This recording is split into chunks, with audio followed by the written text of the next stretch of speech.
name's Joshua Tanner, and I'm in medical school. And so a lot of our projects have to deal with medicine. And one project that I was involved with last year had to do with dermatology and this idea called super resolution. And so I'll get into maybe a little bit more of my background later, but I wanted to introduce this project and maybe give you a new idea on an application space within neural networks.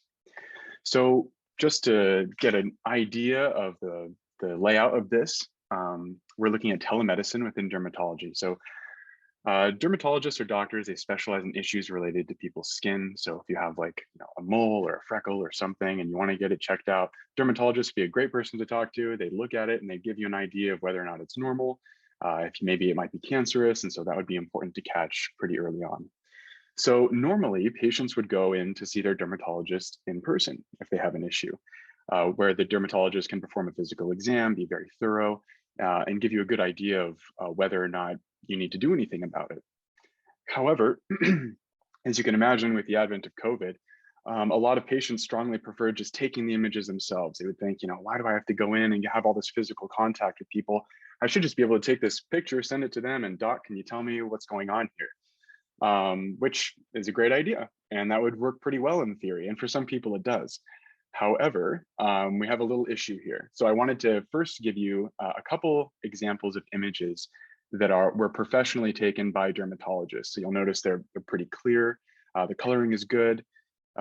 Just fun fact, the image on the right there with the feet is an allergic reaction to gold. So here's the real problem when it comes to derm and telemedicine, which is that most of the people who are going to go in to see a dermatologist are not the most tech savvy group in the world. The problem now is that we have this blurry image, and as opposed to what we see on CSI Miami, it's really hard to go from a blurry image to a clear image. And hopefully this makes more sense based on what we went over last week, right? Last week, we learned that within each of these pixels are actually certain numbered values, right? So we have the red, green, blue, if we're looking at this pixelated image on the left. So there's a certain amount of information that's stored in each of these pixels. Now, if we wanted to go from the image on the left to the right, essentially we need to turn those numbers into multiple different numbers, right? So for each of those, each of the pixels on the left, optimally we might need 10, 20, 30 pixels to come from that. And so we're essentially creating information where there didn't used to be information. And that kind of seems impossible, right? And technically, I suppose it was until the advent of AI. So now we have something called super resolution.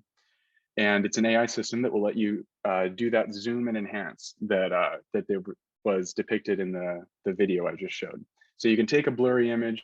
The idea is that you can get a crisp, clear image from this. Okay, so now I want to introduce how this is possible. So there's, and maybe you've heard of this before, there's a certain model called a GAN, or a generative adversarial network. And this, just to go over the definition first, and then I'll get into some maybe more intuitive descriptions of what this is. It's a machine learning model in which you have two neural networks and they compete with each other. And they're trying to become more accurate in their predictions.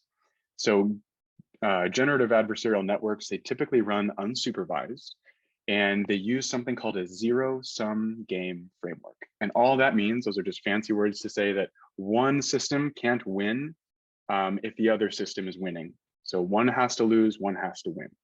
Okay, so let's get into exactly what this means.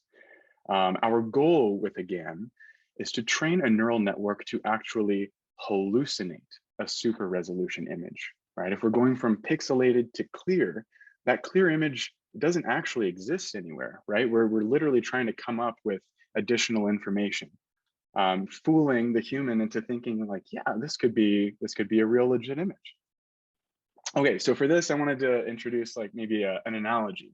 So if any of you have seen this really great movie called Catch Me If You Can, there's a character played by Leonardo DiCaprio, and it's based on a true story. And when it's about a boy named Frank Abagnale. True story, when he was about your age, teenager, he started one of the most prolific careers as a forger in US history. It's a great movie, highly recommend it. So Leonardo DiCaprio is going to be our generator. That's going to be our first neural network. So he's going to be creating fake material that we hope is going to be indistinguishable to the human eye from a genuine photograph. Okay, now, This is a really complex thing for us to ask of him. This is way more complicated than asking a model to identify, maybe what's in the image, dog, cat, if you're talking about self-driving car, other cars, pedestrians. This is pretty tough. Okay, so that's one of our neural networks.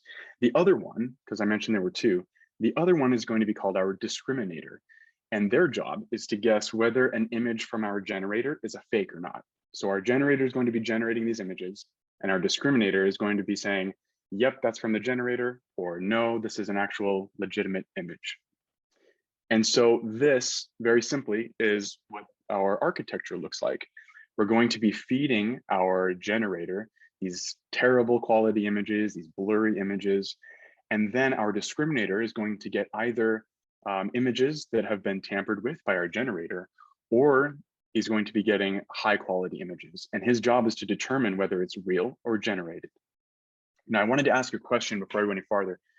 If we were to ask you, I know we just had our talk on AI and ethics. So purely hypothetically, if you were to be a forger, how do you think you would do? Go ahead and put on the chat. It can just even be a one-word answer. Good, bad, professional, terrible, awesome. Bad, awful, not well. Okay. All right, we're realistic here. That's good. I might be a little worried if somebody put down amazing. Yes, exactly right. So if I just asked you to, print me $1 or come up with some check that could fool an authority, it's like, that's pretty tough, right? It's a big ask. You might perform something like this if any of you have seen bench warmers before. So here's just like a classic scene where he was presented his birth certificate saying he's 12. Green crayon gets him every time. Okay, so if you were to start out doing this, you might be pretty bad at first, and the discriminator is going to have a really easy time figuring this out. It's like, this is no big deal at all. It's so obvious what's coming from Frank Abagnale over here. However, if we run this over many different iterations, our generator is going to be getting better and better and better, and our discriminator is going to have a harder and harder time trying to figure out which image is legitimate, until hopefully we get to a point where our Leonardo DiCaprio is awesome at this. He's doing a really great job generating these amazing images, and poor Tom Hanks over here is barely holding on, maybe doing a little bit better than a coin toss. So if we can get to this point, then we can just take our Leonardo DiCaprio, our generator, and this is it. We're able to feed this generator now high quality images, and the output is going to be these super resolution images that we really care about, the ones that are useful. And so back to the dermatology project, what we ended up doing, and I just wanted to put a picture here, and don't worry too much about the details, but we actually created two GANs. So this one here, these series of rectangles, this is our generator. So this is our first Leonardo DiCaprio. And then our first discriminator is going to be represented by this little box here. Our second Leonardo DiCaprio is going to be over here. This is our second generator. And then our second discriminator is over here. Now, the reason why we split it into two in this particular project is we found that if we asked our generator to be responsible for every aspect of the image, it's a pretty tough ask, right? It's a lot for a single neural net to handle. And so we found that by breaking up the task into two subtasks, they actually did really well. So this first generator was just responsible for the edges. If they could come up with the edges and then fool our discriminator, that was great. And then we would feed that information into a second generator, which was responsible for things like texture and color. And so by splitting it up, it did quite a bit better.